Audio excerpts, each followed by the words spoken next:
Bonjour et bienvenue aux audiences publiques sur le projet de règlement de Code de l'urbanisme. Je me présente, Diane Durand, je suis conseillère en consultation publique et participation citoyenne à la ville de Laval et il me fait plaisir de vous accueillir aujourd'hui. Dans le cadre de la consultation publique qui accompagne le projet de règlement de Code de l'urbanisme, à la suite d'activités d'information que nous avons tenues le mois dernier, nous avons invité les citoyens à commenter le projet de règlement de deux manières. D'abord par écrit, via un mémoire. À ce titre, je vous rappelle qu'on a prolongé de 2 semaines le délai de dépôt de mémoire, donc vous avez jusqu'au 28 juin pour nous envoyer vos commentaires par écrit. La deuxième méthode est par oral, via les audiences publiques qui nous regroupent aujourd'hui. On en a tenu une avant-hier et une autre hier. Pour ces audiences, je suis accompagnée du comité d'élus composé de 3 membres du conseil municipal de la ville de Laval. Nous avons Virginie Dufour, membre du comité exécutif et conseillère municipale de Sainte-Rose, et Daniel Hébert, conseiller municipal de Marigot. Enfin, Stéphane Boyer, maire suppléant, vice-président du comité exécutif et conseiller municipal de Duvernay-Pontvio, fait également partie du comité d'élus. Malheureusement, aujourd'hui, il a un empêchement, il s'en excuse, mais rassurez-vous, il regardera les enregistrements qui vont avoir lieu pour bien saisir le propos de chacun des citoyens. Donc, le comité d'élus est accompagné d'un comité aviseur composé de 3 experts externes que nous avons invités pour suivre la consultation de ce projet majeur. Donc, nous avons Basile Cavis, Ariane Aymon et Marie-Odile Trépanier. Laissez-moi vous présenter le déroulement de cette rencontre aujourd'hui. J'appellerai les personnes inscrites selon l'ordre établi et à tour de rôle, chaque personne aura 10 minutes pour exprimer ses propos. Un minuteur sera affiché à l'écran et passé 10 minutes, je me permettrai de vous rappeler qu'il va falloir conclure votre propos. Il s'agit d'interventions orales uniquement, il n'y a pas de support visuel qui est possible. Après les 10 minutes d'expression, sachez que les 2 comités auront 5 minutes pour poser des questions pour s'assurer d'avoir bien compris votre argumentaire et vos demandes. Aucune information ou complément d'information sur le contenu du Code de l'urbanisme ne sera apporté lors des audiences publiques. Puis, une fois votre audition terminée, vous pouvez quitter la rencontre. Sachez que toutes les audiences publiques sont enregistrées et elles seront rendues disponibles d'ici quelques jours sur Repensons Laval. Enfin, si jamais vous ne voyez pas bien l'écran sur votre écran, il vous suffit de cliquer sur l'image où je me trouve et soit de l'épingler, soit de l'ajuster à votre écran. Donc, je débuterai en appelant Ili Kassipou qui souhaite prendre la parole. Donc, vous pouvez ouvrir micro et caméra. Et lorsque vous allez commencer à parler, le minuteur se mettra en marche. Allez-y. Bonjour, je m'appelle Ilie Kachipou, je suis un Lavallois ici et je suis avec ma femme, Aïda. Bonjour. Bon, donc, nous, on a observé que parmi les dispositions particulières, on a 2 types de milieux pour lesquels on continue à imposer une règle particulière d'insertion pour les types de milieux suburbains T32 et T33. La nouvelle règle d'insertion qu'on a remarquée dans le nouveau règlement, nous on la considère plus restrictive que l'ancienne, qui était applicable pour tous les types de milieux. En vertu de la nouvelle règle d'insertion, la largeur d'un lot d'insertion devrait être égale ou supérieure à 90% de la largeur moyenne des 4 terrains qualifiés dans le voisinage immédiat. Selon l'ancien règlement L9500, la largeur devait être égale ou supérieure à 80 de la moyenne de la largeur de chacun des 3 terrains qui sont immédiatement adjacents de la part ou de l'autre. Donc, nous remettons en question cette nouvelle restriction sur la largeur moyenne d'un terrain pour les types de milieux T32 et T33. Un premier argument qu'on apporte, c'est que la nouvelle règle, donc, on la trouve en contradiction avec le principe 6 de la future réglementation, le principe 6, c'est la densification en respectant l'existant. En effet, la nouvelle règle suggère une raréfaction plutôt qu'une densification. Basé sur nos observations, il y a extrêmement peu de terrains d'insertion qui pourraient régler respecter la règle générale pour les T32 et T33. En plus, on se demande comment un seul lot de 11 mètres peut changer l'existence des T32 et T33 quand les 8 lots limitrophes de 11 mètres ne le changent pas. Deuxièmement, on considère que les milieux T32 et T33 sont plus enclins à la densification que les autres qui sont déjà plus densifiés. En plus, il y a très peu de potentiel pour un terrain d'insertion et l'impact climatique sera presque nul. Les maisons et les terrains de ce type sont hétérogènes, donc très peu de chances d'affecter la disposition actuelle du milieu. Troisièmement, ce type de milieux qu'on parle, T32 et T33, ont le potentiel d'accommoder des nouveaux lots de largeur raisonnable, de 11 mètres et plus, où les règles de végétalisation pourront être respectées, contrairement aux autres secteurs qui sont plus denses et qui n'ont pas beaucoup de végétalisation. Par exemple, la densification va être permise où les lots de construction sont déjà très denses, comme le type de milieu T35, où un lot de 9 mètres de largeur est considéré suffisant. Quatrièmement, nous considérons qu'un lot de terrain inséré d'une largeur de 2 tiers de la largeur moyenne des 4 terrains qualifiés dans le voisinage immédiat n'affectera pas l'architecture de l'existant et répondra pleinement au principe 6 du futur projet de réglementation. Par exemple, on connaît des lots de largeur de 90 pieds largeur de lots qui sont insérés entre les lots avoisinantes de 70 pieds ou moins et qui n'ont aucun impact sur l'architecture de la rue. Notre recommandation, c'est d'éliminer la règle supplémentaire d'insertion pour les T32 et T33 pour être homogénéisé avec les autres types de milieux. Sinon, au moins de modifier de 90 à 67, donc les 2 tiers qu'on a référé tantôt, de la largeur moyenne des 4 terrains qualifiés dans le voisinage immédiat. Donc, ça, c'était notre argumentaire. Merci beaucoup pour votre participation. Madame Dufour aurait une question pour vous. Oui. Merci, Madame. En fait, j'ai plusieurs questions pour m'assurer d'avoir bien compris. Oui. Donc, vous avez dit, vous souhaitez éliminer la règle d'insertion qui indique que 90 que la largeur doit être égale ou supérieure à 90 de la largeur moyenne des 4 terrains les plus près, ou en tout cas quelque chose comme ça. Et si ce n'était pas éliminé, vous avez dit, vous souhaitez qu'elle soit réduite de 90 à 67 %. Est-ce que c'est bien ça? Oui, 2 tiers. Oui, présentement, c'est à 80. Dans l'ancien règlement, c'est 80. Et le résultat, selon une logique, ça ne sera pas une densification, c'est plutôt une raréfication en proposant le 90 %. Est-ce que vous allez déposer un mémoire ou l'avez-vous déjà fait? On l'avait fait. Ça a été déjà fait. Ça a déjà été fait. Et est-ce que dans le mémoire, il y a des exemples concrets que vous donnez ou? Pas tellement. OK. Ce sont juste nos observations qu'on a remarquées sur les cartes qu'on voit du satellite en haut de Laval. On a regardé un petit peu où est-ce que ça pourrait être des lots d'insertion et on voyait où est-ce qu'il reste un petit peu plus un grand terrain. Est-ce que vous avez un exemple à nous donner qui serait un T3.2 ou un T3.3 qu'on pourrait regarder pour mieux visualiser?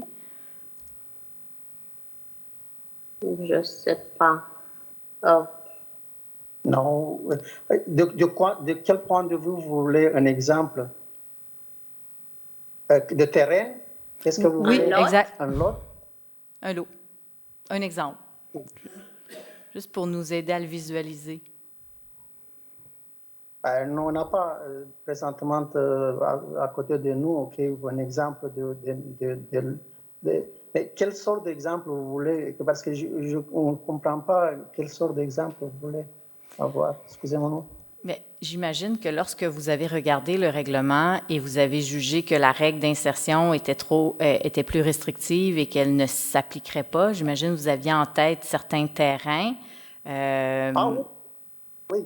Oui, oui, on a un exemple, le nôtre par exemple. On est intéressé, c'est sûr et certain, ok, de cette règle-là parce qu'on a un exemple, notre terrain, ok, qui pourrait être, qui en effet, il est affecté de ces règles-là, ok. Parfait. Et est-ce qu'on peut savoir de quel terrain il s'agit? Mais nous, on est sur la croissant d'Athènes, 566 croissant d'Athènes. Est-ce que ce serait possible de répéter? Je m'excuse, j'ai pas bien compris. 566 croissant d'Athènes, à Laval. Croissant d'Athènes. D apostrophe Athènes, comme la ville Athènes. Parfait. Merci beaucoup. C'est tout pour moi. Merci. Okay. Merci beaucoup. Donc, je regarde. Aurait-on une autre question au niveau du comité d'élus, du comité aviseur? Écoutez, tout est beau. Merci beaucoup pour votre intervention. Merci. Bonne journée. Merci beaucoup de notre part aussi. Merci, on vous remercie. C'est tout? Oui. OK. Excuse. OK. Donc, j'appellerai le citoyen suivant, mais je vois qu'il n'est pas encore connecté. Donc, à ce moment-là, nous reviendrons lorsqu'il sera en ligne. Bonjour à nouveau. Je vois que nous avons un nouveau participant, donc Daniel. Je pense que c'est Daniel Raymond. Vous étiez prévu pour 10h30. La personne qui devait passer avant vous, malheureusement, ne s'est pas présentée. Donc, on va en profiter si vous êtes prêts pour vous accueillir. Je vous demanderai d'ouvrir caméra et micro et vous allez vous voir à l'écran. Vous allez voir le comité d'élus ainsi que le comité aviseur. Et lorsque vous allez commencer à parler, le minuteur se mettra en marche. Donc, allez-y, Monsieur Raymond. Oui, bonjour. Merci de m'accueillir pour les audiences. Aujourd'hui, je suis Daniel Raymond, je suis urbaniste et chargé de projet principal chez Fayet Associés, qui est une firme d'urbanisme de design urbain et d'architecture du paysage. Je représente aujourd'hui les différentes compagnies. Donc, c'est la compagnie américaine de fer et métaux. Je vais utiliser l'acronyme AIM pour la présente présentation. AIM Recyclage Laval Inc. également.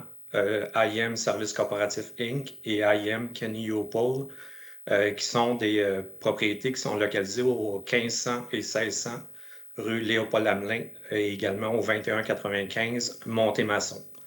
Ce site-là est limitrophe au parc industriel Est de la ville de Laval. Il est situé près de l'intersection de l'autoroute 440 et l'autoroute 25, près du pont-Lepage qui mène à Terrebonne. Donc, je vais vous faire un bref historique de qui est AIM. Tout d'abord, c'est une compagnie qui se spécialise dans le recyclage des métaux ferreux et non ferreux. Elle a débuté ses opérations en 1936 dans l'arrondissement Mercier-Hochelaga-Maisonneuve. C'était M. Peter Black qui était le propriétaire de cette cour de récupération de métaux. Par la suite, c'est son fils, Herbert Black, qui a pris la relève en 1969. Donc, ils se spécialisent, sont maintenant des chefs de file mondial au niveau de la récupération et du recyclage des métaux. Ils s'occupent, entre autres, du recyclage des véhicules en fin de vie, les rebuts de construction depuis 1994. Également, ils s'occupent des métaux provenant de la démolition, par exemple, d'usines. Et ils vont participer justement au démantèlement du pont Champlain pour la récupération de la structure. Donc, AIM n'a pas seulement des ramifications au Québec et en Amérique du Nord. Elle est également implantée en Chine. Elle a des bureaux à Hong Kong, puis également une usine en Chine, parce que ce sont de grands consommateurs d'alliage dans ce coin de pays-là. Également, malgré que ce soit une compagnie mondiale, elle a gardé ses racines montréalaises, donc le siège social de AIM est à Montréal-Est. Donc, en résumé, AIM, c'est le numéro 1 de l'industrie de la récupération des métaux au Canada. C'est le numéro 4 en Amérique du Nord, puis c'est dans le top 15 mondial dans cette sphère d'activité-là. Également, AIM prône le développement durable, la récupération et le recyclage des matières. Donc, elle veut favoriser et utiliser efficacement les ressources et elle prône l'économie circulaire. Donc, elle a développé 4 autres compagnies liées à AIM. Il y a Kenny Upol, qui se concentre dans la vente de pièces de véhicules usagés en libre-service. Il y a AIM EcoCentre, qui se compare à un centre de récupération comme un éco-centre municipal. Donc, il récupère les matériaux de construction, et, de rénovation et de démolition. Il y a AIM Delsan, qui est un service de démolition puis de mise hors service. Et également, il offre des services de construction et de rénovation. Puis il y a AIM Métaux et Alliage, qui est une entreprise de produits de poudre, de pâte puis de brasures consommés par l'industrie de l'électronique surtout. Donc, si on s'attarde un peu plus au site d'AIM à Laval, présentement, il est occupé par AIM Recyclage Laval, qui fait de la récupération, recyclage, triage et transformation des métaux ferreux et non ferreux. Il y a AIM Kenny Upol, qui est la vente de pièces de véhicules usagés et qui sont en place depuis 1970 sur ce site-là. Récemment, il y a AIM Services Coopératifs qui s'est joint à eux, c'est des bureaux administratifs, puis également le bâtiment sert à la maintenance de l'ensemble des véhicules de cette compagnie-là et des équipements sur place. Ces activités ont commencé en 2019. Donc, ils ont construit un nouveau bâtiment puis aménagé une partie du terrain, ce qui est considéré comme un investissement d'environ de 6 à 8,5 millions sur place. Donc, le nombre d'employés total chez AIM pour ce site-là avoisine les 400 employés pour l'ensemble des 3 compagnies. La superficie du terrain est extrêmement grande, donc on parle de 36,4 hectares, environ 4000 pieds carrés de superficie. C'est l'équivalent d'environ 50 terrains de soccer internationaux. C'est le 2e plus grand site au Québec après son siège social à Montréal-Est. Il y a environ une dizaine de bâtiments sur place, que ce soit des bâtiments principaux ou satellites. Il y a également plusieurs équipements, là, dont un broyeur, un déchiqueteur à métaux de haute capacité. Il y a des convoyeurs, il y a des balances de camions, des dépoussiéreurs, des presses de camions, des presses de véhicules sur place. Puis il y a également une flotte de plusieurs véhicules, des camions, des containers sur place, des véhicules utilitaires. Donc, ils font l'entreposage sur place de ces véhicules-là et qui peuvent louer ou justement utiliser à bon escient sur le site. Donc, si on prend une valeur totale de ce site-là, avec les équipements, les bâtiments, on avoisine autour de 90 millions là, de dollars là, qui a été investi sur ce site-là depuis le début des opérations. Au niveau du recyclage des métaux, il traite environ de 500 000 à 600 000 tonnes de métaux par année. Et il recycle environ 60 000 à 75 000 véhicules par année. Il y a plusieurs clients lavallois, dont la Société de transport de Laval, Simard-Baudry, qui sont des clients réguliers de cette compagnie-là. Donc, également, au niveau du Kenny Upol qui est sur place, il dépollue et entrepose environ 15 000 à 20 000 véhicules par année. Puis, ils vendent environ pour 3,5 millions de dollars de pièces annuellement. Donc, AIM veut continuer à opérer présentement ses usines sur place. Elle veut que la vocation du site reste industrielle. Puis, elle veut occuper le site à long terme. Donc, c'est son objectif premier. Donc, les 2 demandes dans le mémoire présentement, c'est de permettre dans les zones ZI3 8510 et ZI.3 8808 de permettre les activités des entreprises existantes, donc AIM Recyclage Laval, Service corporatif AIM, et également Kenny Upol, mais également de permettre les usages principaux des autres entreprises liées à AIM, soit AIM EcoCentre, AIM Delsan et AIM Métaux et Alliage. Également, on voudrait ajouter certains usages particuliers là, qui sont opérés sur place, surtout pour le Kenny Upol, qui ont attrait au commerce de services reliés à l'automobile. Il y a la vente au détail de véhicules usagés qui est fait sur place, également la vente de pièces neuves de véhicules, puis également il y a un service de dépollution de véhicules qui s'apparente à un garage. Donc, tous les éléments contaminants sont retirés du véhicule. Donc, l'essence, les huiles, les pneus également, toutes les pièces au mercure sont retirées des véhicules avant qu'ils soient entreposés dans la cour. Donc, le but de la présente demande, c'est d'assurer la pérennité puis la conformité des activités actuelles, permet la diversification des activités sur le site, toutes reliées aux activités d'AIM. Puis également, le but, c'est de faire une seule demande éventuellement à la CPTAQ pour autoriser l'ensemble de ces usages-là. Donc, c'est pour éviter, par exemple, des délais trop longs, des démarches onéreuses, puis des risques de contestation dans le futur pour des demandes de changement du CDU ou des demandes d'autorisation à la CPTAQ. Préférablement, IM voudrait éviter de faire à la pièce, en fonction des projets, des demandes à la Ville et également à la CPTAQ. Donc, c'est un peu l'objet de la demande présentement. Également, l'autre demande majeure, c'est de reconnaître, de permettre que les dispositions ne mettent pas en droits acquis les équipements et les aires d'entreposage en place puis l'aménagement du site en droits acquis. Donc, les principales demandes, c'est d'autoriser les projets intégrés dans les zones. Auparavant, il était obligatoire de faire des projets intégrés dans cette zone-là, donc on voudrait avoir l'opportunité de continuer cet élément-là. Il y a également, au niveau de l'occupation des bâtiments, les bâtiments actuels n'occupent pas au moins 10 de la superficie du terrain.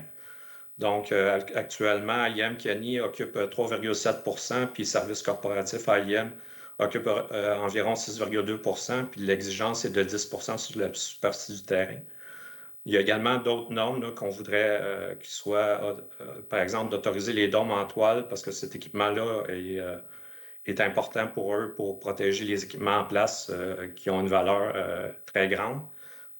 Également, on voudrait que le long de la rue Léopold-Hamelin, il soit autorisé l'entreposage et également que l'entreposage et les aires de chargement puissent être camouflés par un talus plutôt qu'une clôture et une haie. Parce que avant, cette rue, la rue Léopold-Hamelin, n'était pas une rue publique, elle était une rue privée. Et il se fait de l'entreposage, puis les talus sont déjà aménagés. Donc, puis également, on voudrait modifier le couvert forestier le long de la ligne latérale, qui a fait l'objet d'une entente entre la Ville de Laval et AIM. Donc, le but de la présente demande, c'est justement des deux demandes, c'est que AIM puisse établir, diversifier ses activités sur le site, puis également, éventuellement, qu'il n'y ait pas de droits acquis par rapport aux installations existantes qui représentent un investissement de 90 millions sur le site. Merci. Merci, Monsieur Raymond. Je regarde, Madame Dufour aurait une question pour vous. Merci, oui. Merci Monsieur Raymond.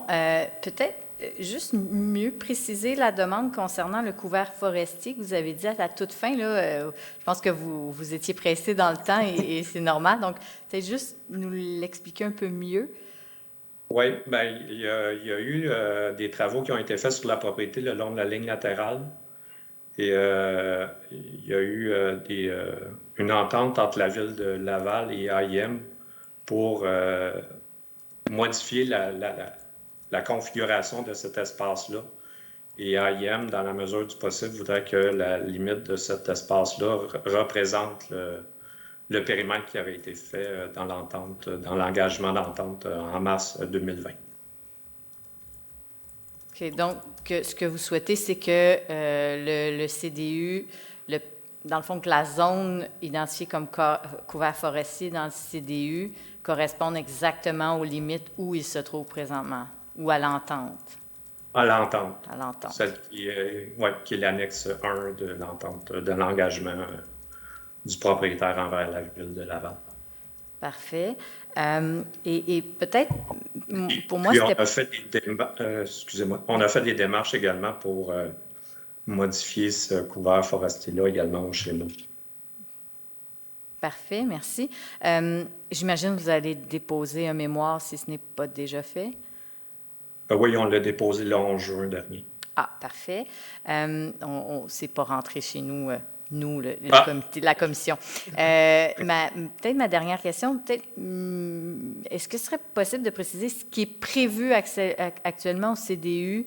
Vous avez fait beaucoup de demandes, mais de ce que je comprends, dans le fond, c'est que le zonage proposé représente, j'imagine, les activités sur le site présentement, Mais la demande, c'est que ça puisse représenter des activités futures. Est-ce que ma compréhension, elle est la bonne? Ben, on veut protéger les activités actuelles et éventuellement les activités futures qui pourraient s'implanter sur le site. La demande est de protéger les actifs actuels, les opérations actuelles et les futures entreprises d'AIM qui pourraient s'implanter sur le site. Donc, le CDU, ce qu'il propose actuellement, ne reconnaît pas toutes les activités qui sont sur le site actuellement. C'est ce que vous nous dites? Ben, il y a 2 usages spécifiques qui sont autorisés. C'est le recyclage de métaux et la vente de pièces usagées, de véhicules usagés. OK.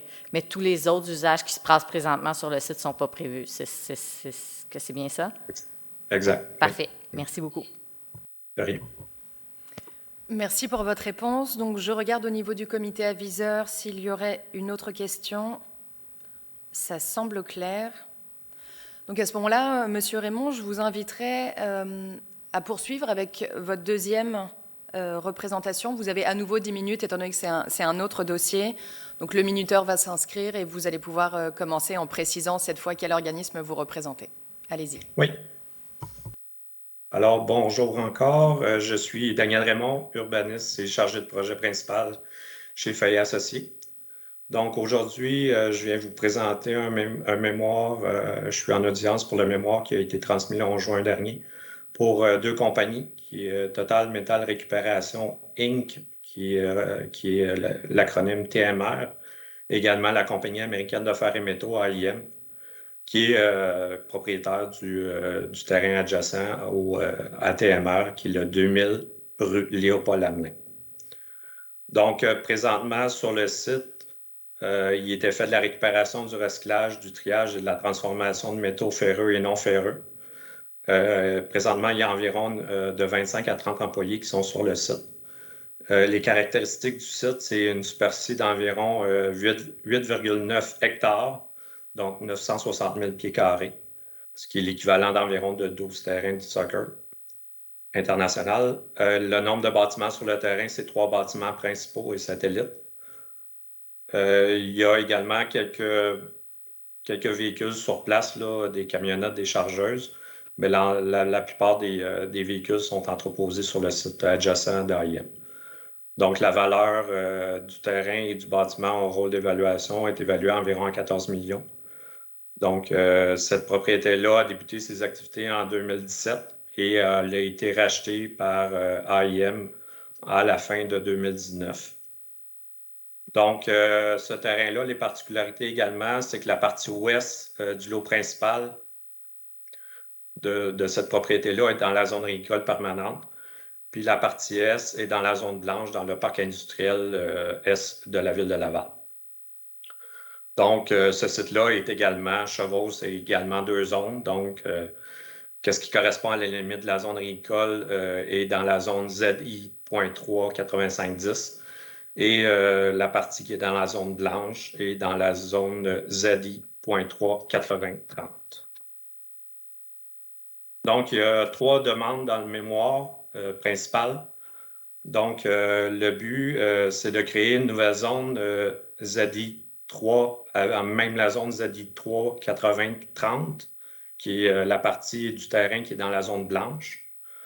Donc, également, elle engloberait les terrains vacants qui sont adjacents au rond-point de la rue Léopold-Hamelin.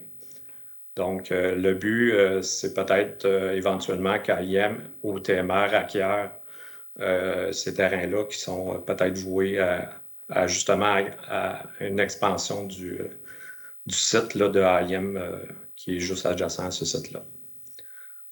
Donc, encore sur cette propriété-là, AIM voudrait qu'on autorise dans les 2 zones, donc la zone ZI3 et 8510 et la nouvelle zone ZI3 qui est créée.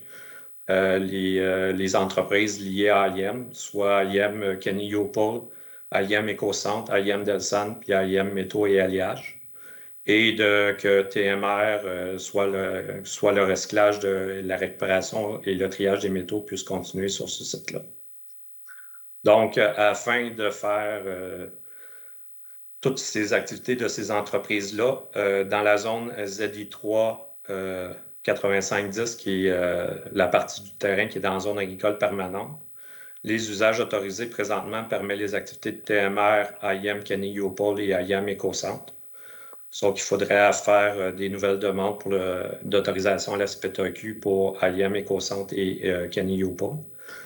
Et on voudrait, présentement, les usages non autorisés concernent les IM Delsan et IM Métaux et Alliage, qu'on voudrait que les usages principaux reliés à ces compagnies-là soient autorisés dans la zone ZI.3 8510.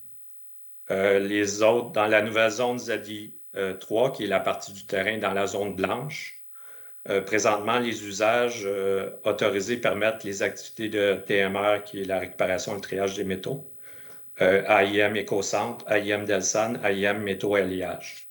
Donc, les seuls usages qui manquent pour que les activités d'AIM puissent prendre de l'expansion ou s'établir sur ce terrain-là, c'est ceux reliés à IM Kenny-Yopol, qui est la vente au détail et la vente en gros de pièces de véhicules usagés. Donc, c'est les deux éléments qui seraient importants à considérer là, dans la zone blanche, dans la nouvelle zone ZI3. Merci beaucoup. Excusez-moi, je croyais que vous aviez terminé. Allez-y. Donc, le but, encore là, c'est d'assurer la pérennité et la conformité des activités actuelles, donc de TMR, qui est le recyclage des métaux, permettre une diversification des activités sur ce site. Encore là, on voudrait faire, dans la partie du terrain qui est dans la zone agricole permanente, une seule demande globale pour s'assurer justement que tous les usages d'AIM puissent se faire sur la partie qui est dans la zone agricole sur ce terrain-là. Également, on voudrait que la troisième demande, finalement, c'est encore là de s'assurer que les bâtiments existants, que les aménagements et les stationnements sur le site ne soient pas en droits acquis. Puis également, on voudrait que les normes facilitent les projets de redéveloppement et d'expansion. Donc, encore là, on voudrait qu'on autorise les projets intégrés dans les deux zones. Également, au niveau de la superficie d'occupation sur le terrain, les bâtiments de TMR n'occupent pas 10 %. Et on a sensiblement les mêmes demandes là, au niveau sur ce site-là que le site voisin d'AIM. Donc, autoriser les dômes en toile, permettre que les aires d'entreposage et de chargement soient dissimulés par un talus, permettre une clôture de 2,5 mètres également dans la cour avant, puis que l'ensemble des équipements accessoires sur le terrain soient autorisés au niveau du CDU. J'ai terminé. Merci. Merci à vous, Monsieur Raymond. Donc, je me tourne vers le comité d'élus.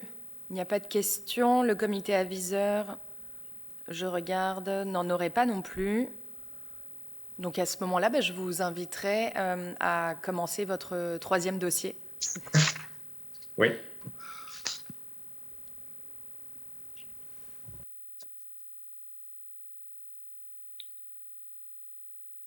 Je suis prêt. Allez-y, commencez à parler. Le minuteur va se mettre en marche. Parfait. Donc, je suis Daniel Raymond, urbaniste et chargé de projet chez Fahey Associés. Donc, je représente aujourd'hui les Associés du Nord 2006 Inc., qui sont des propriétaires de 2 terrains qui sont situés dans le secteur Auteuil, ce sont des lots qui sont juste au sud du bois d'Auteuil et qui sont à l'est de la nouvelle école du Boisé, qui est située sur la rue de la Plage Venise. Donc, le 11 juin dernier, on a déposé un mémoire afin de faire des demandes en audience par le propriétaire qui est, comme je vous disais tantôt, les Associés du Nord 2006. Donc, pour faire un bref historique, les Associés du Nord ont acquis les 2 terrains en 2010 et également, ils ont prévu de développer ces terrains-là à court et moyenne échéance.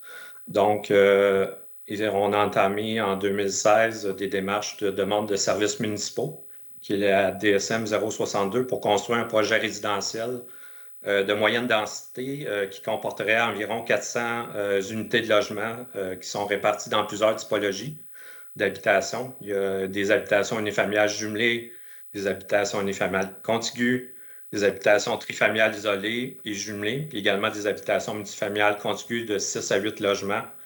Et également, au nord-est, il est prévu des habitations multifamiliales isolées qui comporteraient environ 49 à 50 logements répartis sur 5 étages. Donc, on offre une gamme, le propriétaire voulait offrir une gamme importante de typologies pour s'adresser à différentes clientèles et justement prôner la diversité sociale dans ce secteur-là.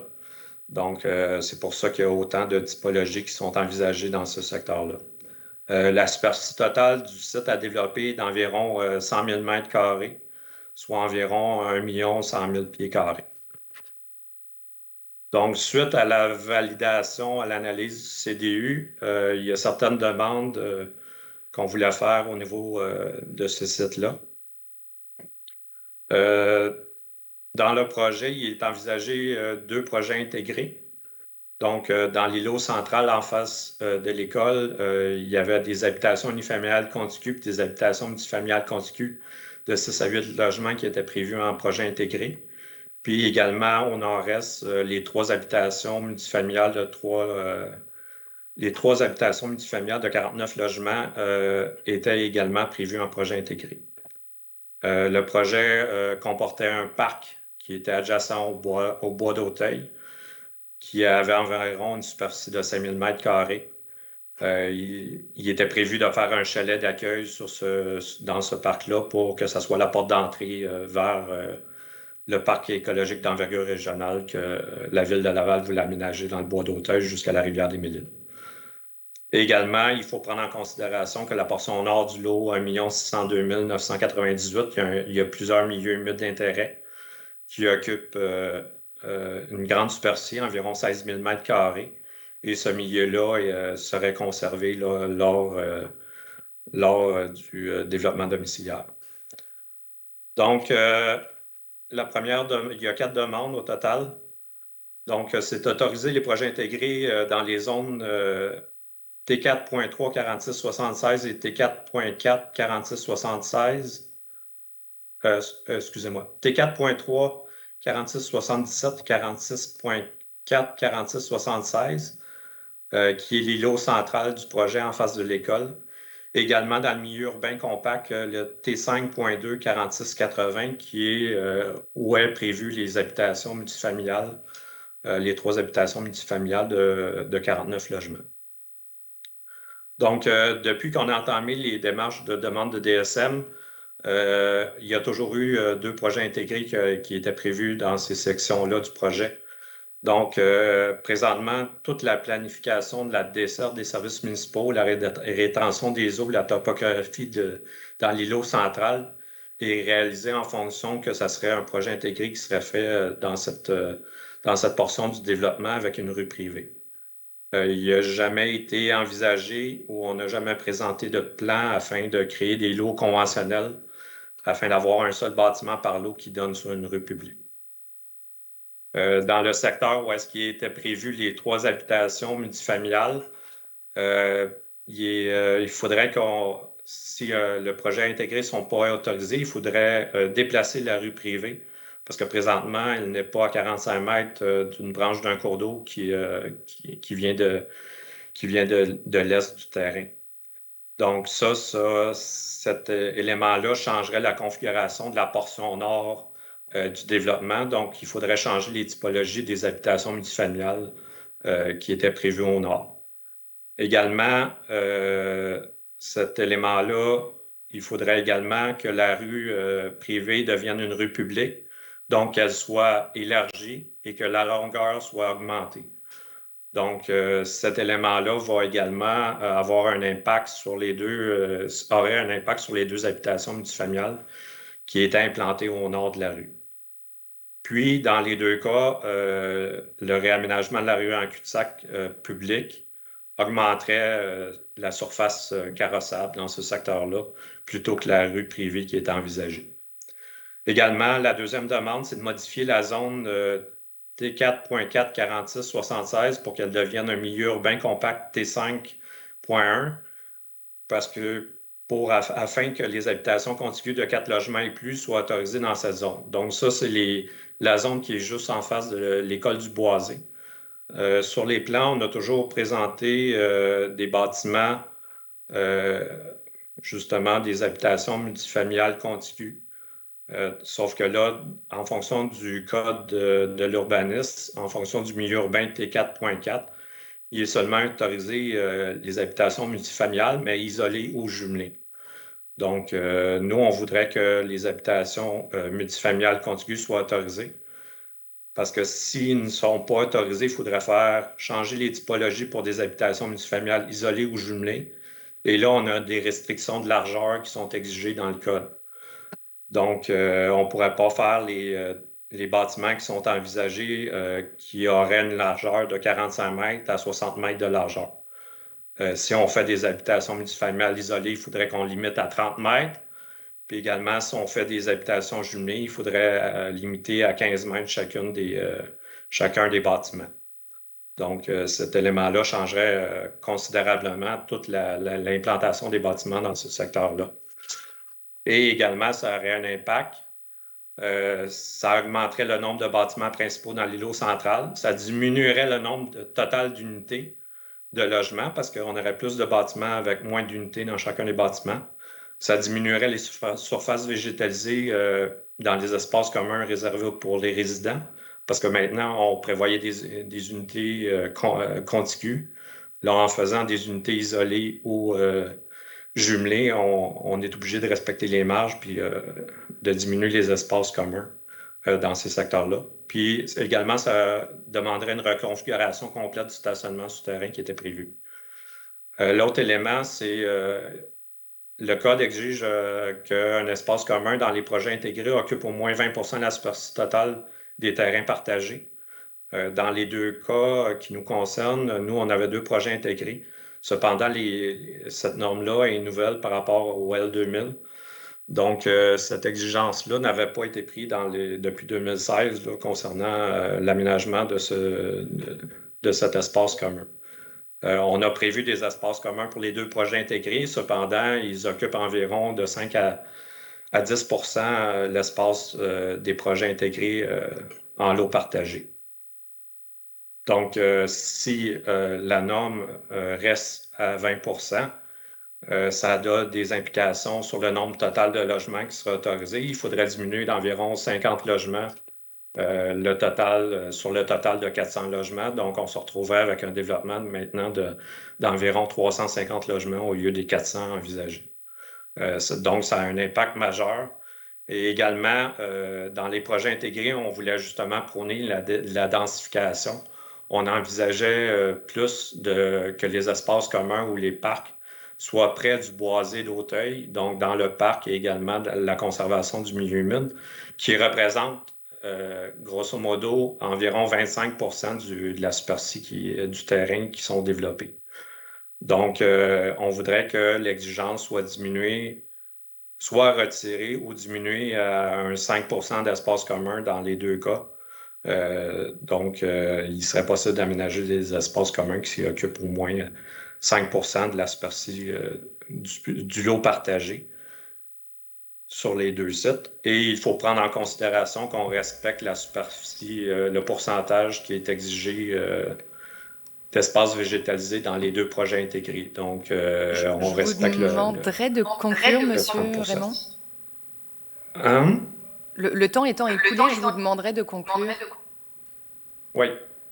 Puis la dernière demande, c'était de réduire à 2500 mètres la surface carrossable qui était prévue dans le projet intégré des 3 habitations multifamiliales parce que le stationnement, la rue et les allées d'accès occupent présentement le 2500 mètres carrés. Au total, on a 3743 mètres carrés de superficie carrossable dans ce projet intégré-là. Donc, on ne respecte pas le 2500. Donc, on voudrait que cette norme-là soit retirée de la zone T5.2.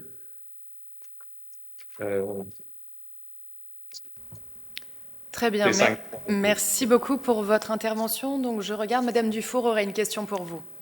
Oui, bien, je vais profiter de mon temps pour vous permettre de mieux préciser votre dernière demande parce que je ne l'ai pas comprise personnellement. Le 3700 mètres de réduire à 2500, l'espace carrossable, je ne comprends pas de quoi on parle exactement. Parce que dans la zone T5.2 4680, où est-ce qu'il est prévu les 3 habitations multifamiliales, il y a une des normes qui spécifie que la superficie carrossable maximale est de 2500 mètres carrés.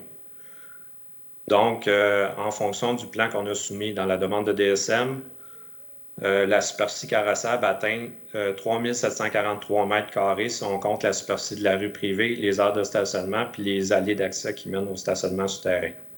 Donc, on surpasse d'environ 1200 mètres carrés la superficie totale. Juste la rue en cul-de-sac fait environ 1900 mètres carrés avec le cercle de virage. Puis, il faudrait juste garder les allées qui mènent au stationnement souterrain pour respecter le 2500 mètres carrés. Puis, le propriétaire a déjà fait des concessions. Il prévoit déjà 70% des cases en stationnement souterrain. Puis,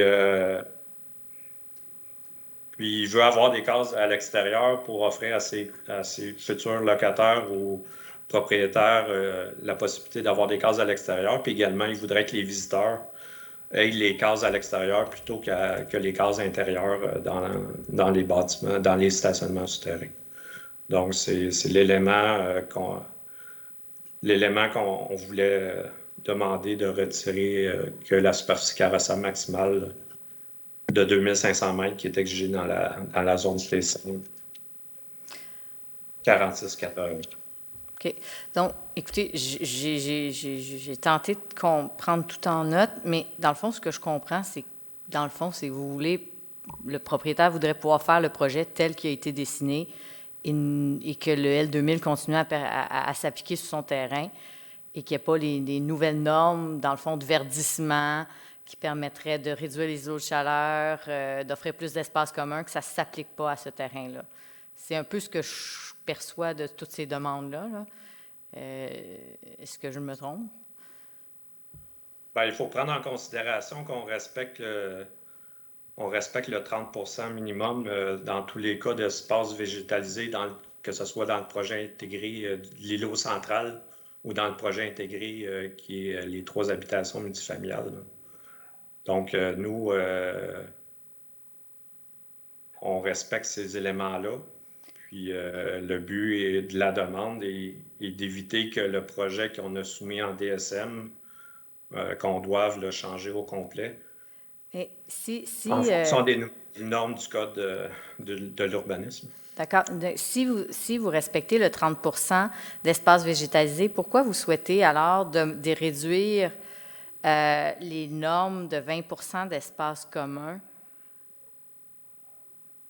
Parce que je ne sais pas si les espaces végétalisés incluent les espaces communs. OK. Je comprends. Mais ils peuvent. Mais c'est bon. Merci beaucoup pour la précision. Il n'y a pas de définition d'espace commun, donc je ne sais pas qu'est-ce que ça inclut exactement si tous les espaces végétalisés sur le site sont comptabilisés dans l'espace commun. OK. Je vous remercie. Merci, Monsieur Raymond. Nous aurions Ariane Aymon, membre du comité aviseur, qui aurait une question pour vous. Bonjour. Oui, bonjour, monsieur. Moi, je voudrais mieux comprendre la réticence de votre client par rapport à la question du stationnement. Je sais que c'est sensible, qu'on veut toujours avoir plus de cases de stationnement, idéalement devant la maison. Racontez-moi pourquoi c'est difficile de s'intégrer aux nouvelles normes du CDU là-dessus pour votre client. Mais nous, on respecte les normes au niveau du ratio et du nombre de cases dans le souterrain.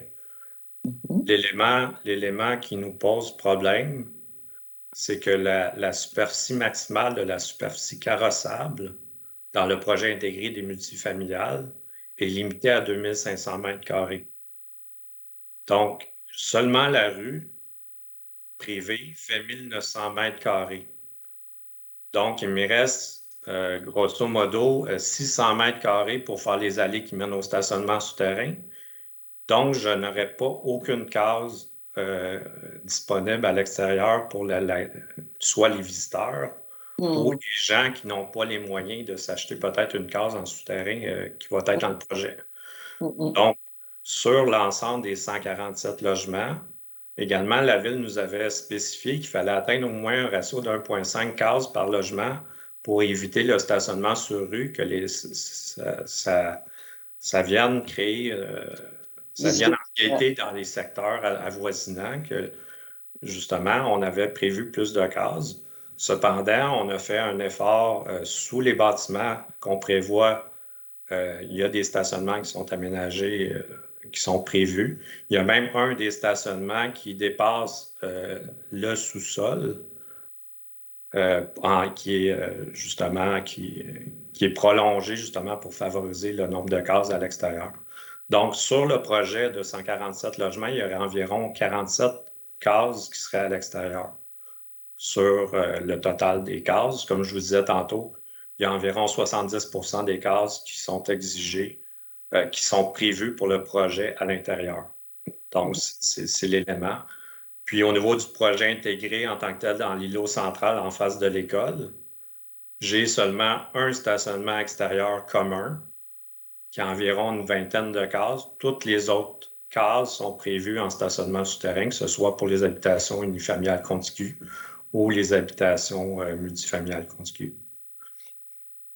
Si on revient à l'autre projet, les 47 cases dont vous me parlez, qui sont une extension de votre stationnement souterrain, ils sont à l'extérieur? Non, ils sont en souterrain. On continue le souterrain. Et par-dessus, c'est une dalle renforcée. Donc, ça va être du gazon qui va être au-dessus. C'est en tréfonds. Donc, vous estimez que pour ce qui est de cette nouvelle norme qui est centrale au nouveau code, de prendre les moyens de réduire les îlots de chaleur dans les nouveaux développements, que vous respectez à peu près ça, mais vous aimeriez une petite dérogation pour que les gens puissent avoir quelques cases pour leurs visiteurs. Est-ce que je vous comprends? Oui, puis que justement, on respecte les demandes de la Ville de ne pas empiéter sur les secteurs avoisinants, que les gens, soit les visiteurs ou l'ensemble des locataires, parce qu'il va y avoir quand même 147 logements. Donc, on ne voudrait pas que, en tout cas, le souhait, c'est qu'il n'y ait pas de débordement sur les zones, le stationnement déborde sur les zones adjacentes du secteur. Vous ne voulez pas que les futurs locataires ou propriétaires s'en aillent se stationner ailleurs, c'est ça? Vous voulez leur faciliter la vie, c'est ça? Oui, c'est un peu ça, qu'ils puissent se stationner près des bâtiments, près des habitations multifamiliales qui sont prévues dans les 3 habitations multifamiliales qui sont prévues dans le développement. Parfait. Merci beaucoup. De rien. Merci, Monsieur Raymond. Donc, je regarde si on aurait d'autres questions. Non, ça semble bon. Merci beaucoup pour vos interventions, Monsieur Raymond. Ça fait plaisir. Donc, je poursuivrai avec le prochain participant inscrit. Malheureusement, je vois qu'il n'est pas encore en ligne. Donc, je vous propose de vous retrouver lorsqu'il sera connecté. Bonjour à nouveau. Je viens de voir qu'un nouveau participant était entré dans la salle. Donc, si vous êtes prêts, j'inviterai Marc Oleakea à prendre la parole pour présenter son propos. Donc, je vous inviterai à ouvrir micro et caméra. Vous allez vous voir à l'écran et lorsque vous allez commencer à parler, le minuteur de 10 minutes va se mettre en route. Allez-y. Parfait. Merci. Bonjour à tous. Je tiens d'abord à vous remercier de prendre le temps d'écouter les parties concernées par ce projet de règlement de code de l'urbanisme par le biais de ces audiences publiques. Je me présente, Marc Olaechea, directeur immobilier chez Astral Media Affichage. Je suis urbaniste de profession et titulaire de MBA. Je représente aujourd'hui le regroupement de l'industrie de l'affichage extérieur au Québec, que l'on surnomme le RIAC. Le RIAC est constitué d'Astral Media Affichage, d'Outfront Media et de Pattison, les 3 plus grands joueurs de l'industrie présents dans la région métropolitaine de Montréal et l'ensemble du Québec. En regroupant les parts de marché des 3 entreprises, elles représentent plus de 95 % de l'ensemble des activités d'affichage extérieur sur le territoire de la province. En plus d'être des chefs de file dans leur industrie en Amérique du Nord, elles contribuent activement à la vie des communautés où elles sont implantées, notamment par leur souci d'innovation et leur partenariat avec des organisations dont la portée de leur message est sociale et communautaire. L'industrie de l'affichage extérieur vise spécifiquement les panneaux publicitaires dont la vocation est sociale, communautaire, culturelle ou commerciale. Les structures de ces panneaux sont érigées sur des terrains publics et privés et elles cohabitent avec différents types d'environnements et d'activités humaines. Afin de bien comprendre les enjeux que soulève ce projet de règlement et la vision de l'industrie, il faut savoir distinguer les panneaux publicitaires des enseignes commerciales. Ces dernières servent uniquement à promouvoir une entreprise ou annoncer un occupant d'un immeuble. Les enseignes commerciales ont donc un usage unique, alors que les panneaux publicitaires permettent des manipulations et une diversité de contenus, y compris des missions sociales. Considérant le fait que les enseignes commerciales constituent, donc là on parle bien des enseignes commerciales, constituent plus de 97 % de l'affichage extérieur à Laval, il est clair que le bannissement des panneaux publicitaires, qui contribuent à 3 % ne contribuera pas significativement au but de la ville de Laval d'améliorer la qualité du paysage. Le projet de code de l'urbanisme prévoit pourtant les interdire sur une grande partie de son territoire, ce qui se traduirait par le démantèlement de 40 à 50 % des faces publicitaires sur le territoire lavallois. De plus, une telle mesure serait un important frein à l'économie locale et sociale de Laval, car les panneaux publicitaires sont des vecteurs de prospérité pour plusieurs organisations.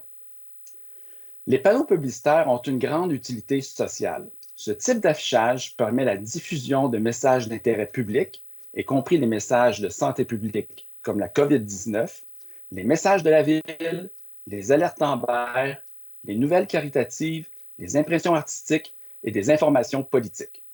Plusieurs campagnes de sensibilisation et d'initiatives à vocation sociale profitent de la visibilité des panneaux, de leur accessibilité et de leur faible coût de diffusion pour réussir à rejoindre le grand public.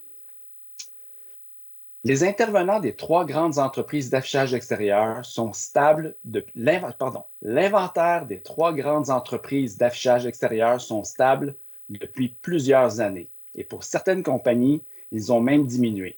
Ce qui démontre que la ville de Laval s'attaque à un problème inexistant puisqu'il n'y a pas eu de croissance de cette industrie au cours des dernières années, au contraire. En effet, les membres du RIAC misent sur des emplacements stratégiques plutôt que sur la quantité de panneaux. Ainsi, le processus d'optimisation de l'inventaire d'affichage permet d'introduire de nouvelles structures qui sont plus esthétiques, qui s'intègrent mieux à leur environnement, principalement par un processus de conversion des structures existantes.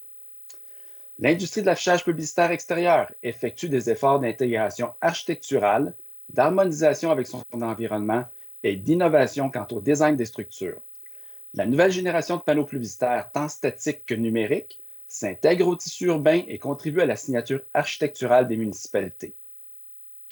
Dans le cas des panneaux publicitaires numériques, ils permettent de réduire considérablement l'empreinte écologique de l'industrie et engendrent une très faible dispersion de la lumière provenant d'un éclairage par diode électroluminescente. Le fait de bannir les panneaux publicitaires dans plusieurs types de milieux que l'on retrouve sur le territoire de Laval aura des impacts négatifs importants pour la communauté d'affaires locale.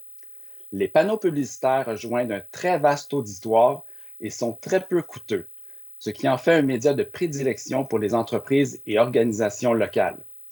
Le projet de code de l'urbanisme occasionnera le retrait d'une excellente vitrine pour les entreprises et les gens d'affaires de Laval, à un moment où l'économie locale a plus que jamais besoin de l'appui du politique pour survivre aux répercussions de la pandémie.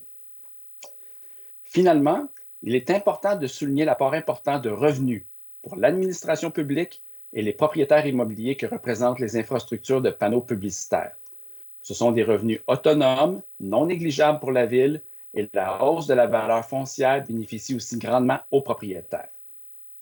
Bref, les enseignes qui se multiplient sur les grands boulevards lavallois et dont le contenu devient de plus en plus agressif pour l'œil ne proviennent pas de notre industrie. Les situations problématiques de pollution visuelle concernant l'affichage à Laval qui ont émergé au cours des dernières années proviennent essentiellement des enseignes commerciales. La demande forte pour le regroupement concerne la préservation des inventaires actuels. Les membres du RIAC demandent le maintien de leurs droits acquis de la part de la Ville de Laval, de même que l'exemption de l'application du chapitre 6 sur l'affichage à l'égard des panneaux réclames situés sur les propriétés de la Ville. Ainsi, les structures et les enseignes dérogatoires qui se retrouvent actuellement sur le territoire de Laval depuis plusieurs décennies et qui font donc désormais partie du cadre bâti de Laval ne devraient pas être assujettis à une obligation de démantèlement imposée mur à mur par un réglementaire dans un délai de 30 mois. Le RIAC recommande au minimum le maintien des droits acquis des enseignes publicitaires établies depuis au moins 20 ans et qui font maintenant partie intégrante du cadre bâti de Laval et de son animation urbaine. La date d'adoption du projet du Code de l'urbanisme du 22 avril 2021 pourrait servir de date de référence à cette fin. Le RIAC souhaite également qu'à la fois les panneaux statiques et les panneaux numériques soient autorisés à l'ensemble des endroits où l'affichage publicitaire est permis par le règlement. Comme mentionné précédemment, les panneaux numériques ont un impact lumineux inférieur aux panneaux statiques et par conséquent, ils ne devraient donc pas être restreints qu'aux seuls abords des autoroutes. Enfin, le RIAC recommande l'ajout d'une exemption pour des panneaux réclames situés sur la propriété municipale.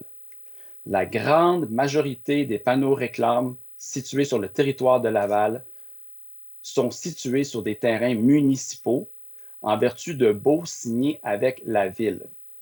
La Ville ayant le pouvoir à titre de locataire de déterminer les terrains municipaux de son territoire où il est approprié d'autoriser l'implantation d'un panneau réclame.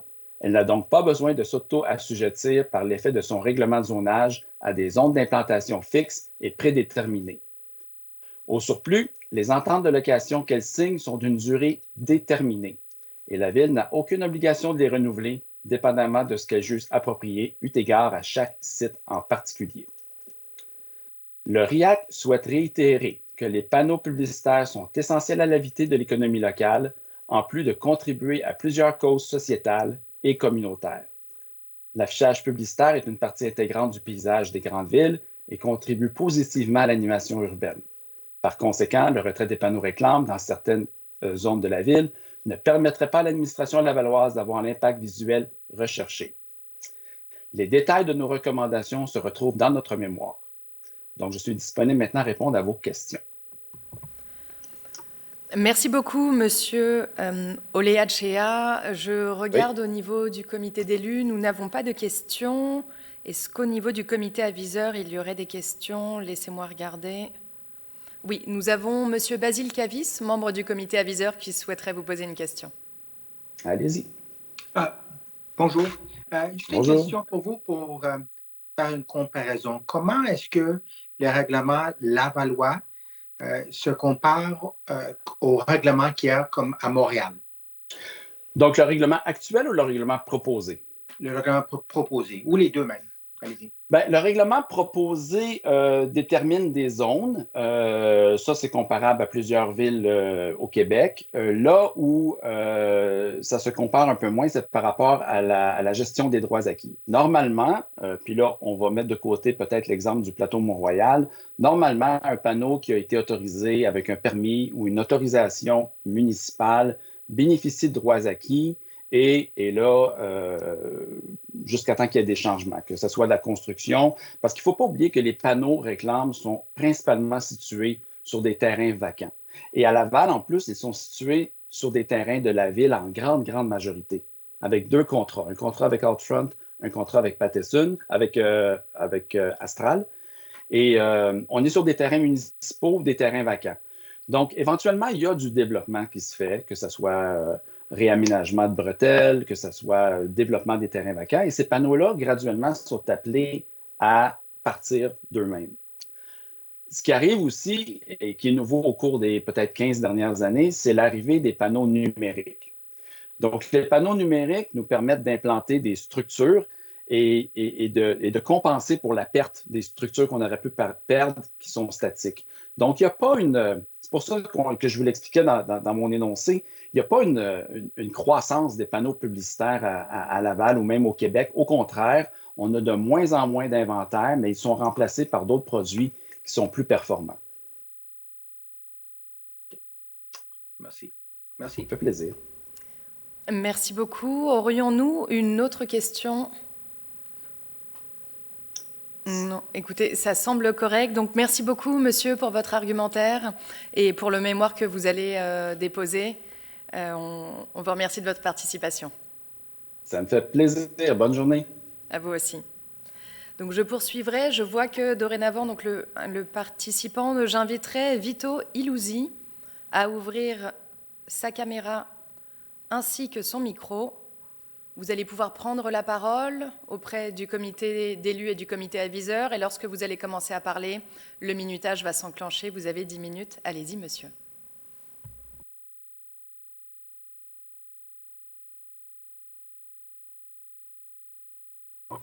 Il faudrait que vous ouvriez votre micro, monsieur.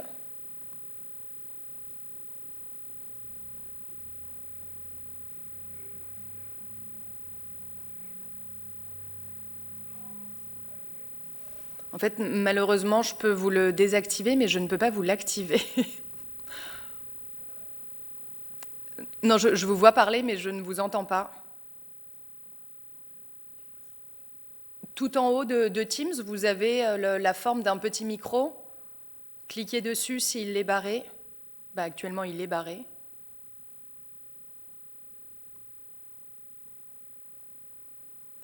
Si vous voulez, monsieur Iluzzi, si ça vous va, je prendrai le prochain participant. Le temps de vous laisser une solution aussi. Je vous vois parler, monsieur, mais je ne vous entends pas. Vous pouvez vous déconnecter. On m'informe que votre micro est ouvert. Essayez de parler.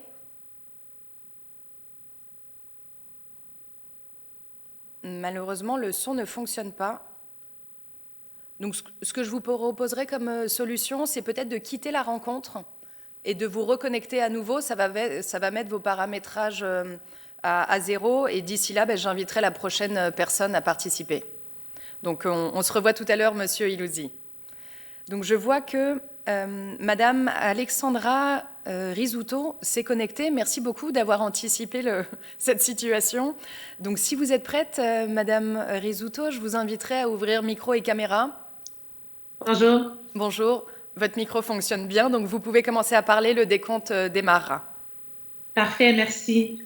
Alors, bonjour. Je suis Alexandra Rizzuto, vice-présidente et la relève au marché public 440. Comme vous le savez bien, le marché a ouvert ses portes ici à Laval en 1983 et donc est en opération depuis les 38 dernières années. Le marché, pour ceux qui connaissent moins, c'est aussi 300 employés et 22 entrepreneurs et artisans indépendants et locaux. Et plusieurs maraîchers vendant le fruit de leur labeur, donc leurs fruits et légumes ici même au marché. Comme vous comprendrez bien, la proximité de la clientèle est non seulement nécessaire, mais vitale à la survie de chacun des 22 commerçants et la pérennité du marché, évidemment. Dans le but d'assurer la survie de tous mes commerçants, il est important de conserver notre zonage actuel, qui est le CV11 sous le L2000, et de continuer à avoir la possibilité des usages habitation et commercial. En effet, depuis 2 ans déjà, on travaille à l'élaboration d'un milieu de vie résidentiel intégré et axé sur le marché. C'est donc la raison pour laquelle je suis ici aujourd'hui pour vous présenter le mémoire qui a été déposé pour le SADR et le CDU. Ce que j'aimerais vous faire voir aujourd'hui, en fait, c'est la vision que j'ai pour la modernisation du marché et pour le milieu de vie autour duquel on aimerait amener Laval à voir ce qui est possible de faire. En fait, je vous le décris. Ce qu'on propose et ce qu'on a proposé au mémoire, c'est un projet résidentiel qui met le marché au cœur de toutes ces opérations. C'est un projet immobilier avec des espaces verts, avec un parc pour les familles, avec une bande verte tampon qui longe la desserte nord de l'autoroute 440, avec des toits verts, avec un pôle de mobilité durable, avec des services d'autopartage et de vélo-partage, ainsi que des bornes électriques. Vous pouvez constater sur le plan aussi, si vous avez eu le temps de feuilleter le mémoire, un espace pour un théâtre et des espaces d'animation publique et artistique. Il y aura aussi des espaces dédiés au télétravail pour les résidents. Et la partie que j'aime le plus, c'est l'enfouissement des centaines de places de stationnement qui se retrouvent autour du marché et qui deviendraient souterrains, ce qui permettrait au milieu de vie de devenir presque à totalité piétonnière. Un projet en tout lieu conforme aux orientations municipales de la Ville de Laval, comme atteste d'ailleurs M. Gariepi, qui est le président de l'Ordre des urbanistes du Québec et qui a lui-même signé une lettre que vous retrouverez annexée à notre mémoire, comme quoi nous sommes effectivement conformes à toutes les orientations municipales. Le projet que je vous décris aujourd'hui et qui est décrit au mémoire, c'est un projet qui nécessitera un investissement de plus de 300 millions de dollars sur le territoire lavallois. C'est aussi un projet qui générerait quelques 2,5 millions de dollars en taxes municipales annuelles. Un projet possible que si nous conservons notre zonage actuel mixte permettant l'habitation de 15 étages et du commercial. Par contre, vous comprendrez bien que la raison pour laquelle on a écrit notre mémoire, c'est que le SADR a adopté en 2017 et le projet de CDU limite notre zonage à du commercial régional seulement. Et empêcher un projet, dans le fond, dont toutes les grandes villes rêvent, serait vraiment dommage. Parce que vous retrouverez aussi en annexe un article du Globe and Mail décrivant la beauté du projet résidentiel, le District Canary à Toronto, auquel, justement, on a ajouté un marché comme milieu de vie. Il y a aussi le projet Agora, que je vous invite à aller visiter à Gatineau, auquel on a aussi ajouté un marché. Ce qui rend notre projet unique ici à Laval, c'est qu'on a déjà un marché qui fonctionne très bien, un marché déjà existant, déjà très apprécié des Lavallois, autour duquel on veut construire un milieu de vie. Un milieu de vie qui suit les tendances en immobilier, parce qu'on ne se le cachera pas, il est évident qu'on vit une crise de logement, et cette crise n'est pas seulement qu'à Montréal, mais bien à Laval aussi. On propose ici 1250 logements, juste en périphérie du centre-ville. Ce sont non seulement des résidents de plus et des clients de plus pour le marché, mais aussi pour tous les commerces qui se retrouvent au centre-ville, juste à 2 pas de chez nous. Nous avons la chance de collaborer avec des spécialistes dans leur domaine, puisque, comme mentionné plus tôt, ça fait quand même 2 ans que nous travaillons le projet. Et nous travaillons avec M. Jacques Nantel, professeur émérite à HEC Montréal, qui a lui aussi signé une lettre annexée aux mémoires. Il explique très bien les bouleversements qui ont affecté le commerce de détail et la tendance à la mixité des modèles combinant commerce et espace résidentiel. Il est clair que les besoins commerciaux anticipés en 2017, lors de l'adoption du SADR, n'ont rien à voir avec les besoins post-pandémiques aujourd'hui, en 2021. D'ailleurs, on a pu lire ce matin, je ne sais pas si vous avez eu la chance, dans le Journal de Montréal, Ivanhoe Cambridge a annoncé qu'il vendait une grande partie de ses centres d'achat. Donc, conserver notre mixité des usages est la seule voie à suivre pour des petits commerces de détail comme nous. Nos zones commerciales régionales seraient non seulement aller complètement à l'encontre des tendances, mais risquent que Laval ne puisse pas suivre le courant et se prive de projets potentiels comme le nôtre. D'ailleurs, selon une étude auprès de 500 Lavallois qui a été réalisée en mai dernier, 66 % des répondants désiraient une mixité habitation et commerciale, et seulement 5,6 % plus de commerce uniquement.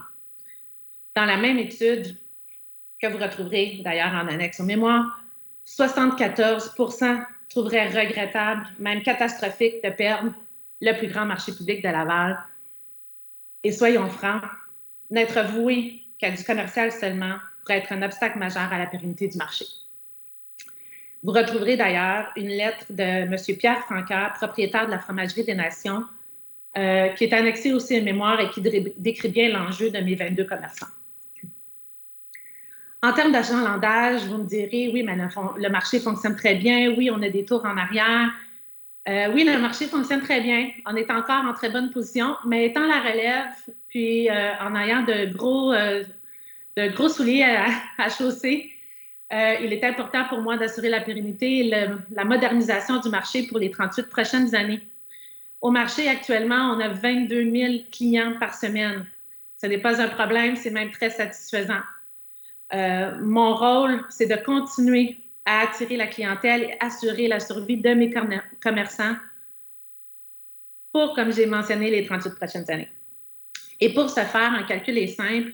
En fait, juste en termes de taxes municipales et encore là, ce n'est pas une réduction de taxes que je demande, mais juste la compréhension des faits. Mes commerçants payent ici à Laval 8 $ du pied carré, étant donné qu'on est très près du centre-ville de Laval, alors que ces mêmes commerçants à Atwater, au marché Jean Talon à Montréal, en payent que 1,70 $ du pied carré. Vous verrez ici que la différence, elle est énorme et ça fait en sorte que je dois m'assurer, parce qu'en sachant très bien que cette charge fiscale ne pourrait aller qu'en augmentant, que mes commerçants actuels et 22 entrepreneurs lavallois pourront continuer leurs opérations dans les années futures. Laissez-moi donc vous expliquer un petit peu la chronologie du zonage ici au marché public 440. Donc, depuis son ouverture en 1983 jusqu'en 2012, effectivement, le marché avait un zonage commercial seulement. Il était restreint à du commercial. En 2012, merci mon Dieu, des visionnaires ont vu le potentiel des territoires de part et d'autre de l'autoroute 440 ainsi que du boulevard Saint-Éliard et on a changé ce zonage pour le CV11, le zonage mixte permettant l'habitation de 15 étages et le commercial. En 2012, donc, on avait la mixité.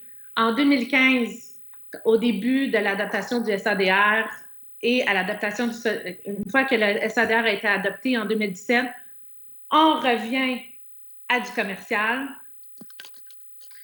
Et puis en 2021, alors qu'on est en post-pandémie, qu'on voit que Ivanhoe Cambridge vend ses centres commerciaux, qu'on voit que le besoin pour le commercial est de moins en moins, je pense qu'il est temps de retourner et de garder, dans le fond, la mixité de nos usages. En conclusion, le SADR risque d'aller à l'encontre des tendances actuelles et se priver de projets porteurs tels que le nôtre, dont rêvent plusieurs grandes villes, et j'imagine Laval aussi. Nous avons ici un projet unique, avec un grand marché qui fonctionne déjà très bien, au cœur d'un milieu urbain moderne, répondant à tout point aux orientations municipales. Empêcher l'affectation multifonctionnelle et limiter à de l'affectation commerciale régionale limiterait malheureusement la ville dans son développement global. Vous pouvez d'ailleurs retrouver tous les détails à notre mémoire. Merci. Merci beaucoup, Madame Rizzuto. Donc, je me tourne. Madame Dufour aurait une question pour vous. Oui. Merci, Madame Rizzuto. Je veux juste valider un élément. Bon, le SADR a été modifié en 2017. Il y a présentement, si je ne me trompe, une consultation sur des modifications du SADR, justement pour aller en concordance du prochain CDU. Est-ce que vous avez déposé un mémoire dans le cadre de ces consultations-là? Absolument, oui. Parfait. Excellent. Merci beaucoup. Merci à vous. Merci pour votre réponse. Donc, je regarde s'il y aurait d'autres questions. Monsieur Basile Cavis, membre du comité aviseur, souhaiterait vous poser une question. Oui, bonjour Madame Rizzuto et merci beaucoup pour votre mémoire très détaillée. C'est apprécié. J'ai deux questions pour vous. La première question est concernant le stationnement. Oui. Une des préoccupations des clients du marché, ce sera comment ils vont stationner au marché s'il y a 1200 unités avec beaucoup de stationnement qui va être réservé pour la clientèle résidentielle. J'aimerais savoir comment vous allez gérer le stationnement pour des clients du marché. En fait, notre ratio demeure le même. Étant donné que les stationnements s'en vont en souterrain, il va y avoir aussi des stationnements à étage pour, à étage, on s'entend, souterrain, pour les bâtisses à condos, à logement. Donc, au niveau du marché, on a tout, dans le fond, le basilaire du marché qui serait réservé au stationnement et le nombre, le ratio ne changerait pas. Okay. Comment est-ce que vous allez vous assurer que les clients que les gens qui vont utiliser le stationnement pour le marché, ce n'est pas des clients c'est des visiteurs ou des propriétaires de condos? Bien, déjà en partant, les entrées ne sont pas les mêmes. Et puis, quand on a travaillé justement avec les architectes, chacun des unités vont déjà avoir, comment je pourrais dire ça, leur stationnement réservé avec aussi stationnements qui vont être réservés pour visiteurs. Donc, il n'y a pas vraiment de raison que ces stationnements-là, pour le marché public à Tarente, soient utilisés par les visiteurs des différents résidents. Aussi, puisque tout le monde travaille aussi dans une journée, la façon qu'on voit les choses, c'est que quand les gens viennent faire le magasinage, ce n'est pas nécessairement les mêmes heures où les résidents vont avoir des visites. Ma deuxième question, si vous permettez, c'est comment est-ce que vous allez assurer le bon fonctionnement du marché durant la période de construction? Vous construisez quand même, vous prévoyez construire beaucoup de condos. Comment est-ce que ça va se vivre le marché durant la période de construction de condos? Oui, en fait, je ne sais pas si vous avez eu, parce que ce qui est dommage, c'est que je ne peux pas vous montrer visuellement pour mieux vous expliquer. Je ne sais pas si vous avez la mémoire en main, mais en fait, la façon qu'on a disposé, on a disposé le marché en basilaire de une des tours seulement, mais pas du côté où se trouve le marché public en ce moment. Donc, le marché public continue ses opérations tous les jours, et ce pour toujours. Et la construction va se faire derrière, dans le fond, ou sur le côté du marché, si je peux m'exprimer ainsi, parce que c'est un petit peu compliqué à expliquer sans visuel, mais la construction va se faire complètement à part du marché. Donc, il n'y a absolument aucune opération qui va être arrêtée. Elle va pouvoir se faire parce que vous savez que notre terrain est quand même très, très grand. Donc, on a de la place pour construire le marché en basilaire avec une tour pour commencer en phase 1.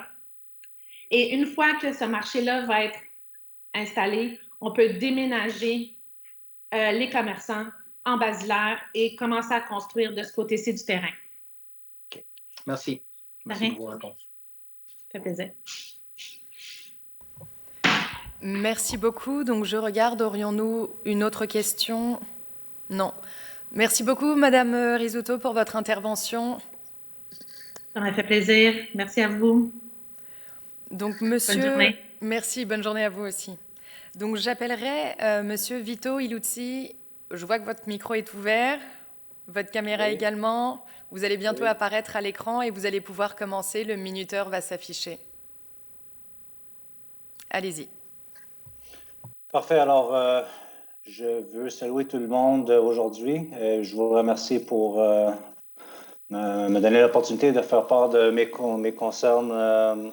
Je vous ai envoyé un mémoire par rapport à une bâtisse qui est située au 288 boulevard Curie-Labelle à Fabreville. Donc, l'usage prévoyait, l'ancien usage prévoyait de la location automobile et de la vente de véhicules neufs.